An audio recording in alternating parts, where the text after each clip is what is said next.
गती मिळेल असं बँकेनं म्हटलं आहे।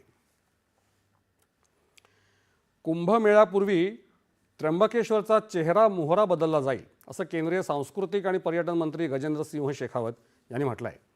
आगामी सिंहस्थ कुंभमेळ्याच्या पार्श्वभूमीवर नाशिक इथे प्रसाद योजनेअंतर्गत उभारलेल्या प्रशासकीय इमारत तसंच दर्शन बारी मंडपाचं आज शेखावत यांच्या हस्ते लोकार्पण झालं तेव्हा ते बोलत होते।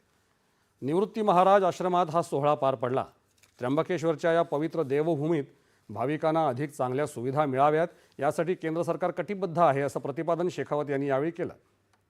केवळ सौंदर्यीकरणच नव्हे तर रस्ते, पाणी आणि स्वच्छता यांसारख्या मूलभूत सुविधा सक्षम करण्यावर सरकारचा भर असल्याचं त्यांनी स्पष्ट केलं। या कार्यक्रमाला जलसंपदा मंत्री गिरीश महाजन, माजी खासदार हेमंत गोडसे यांच्यासह मोठ्या संख्येनं संत महंत उपस्थित होते।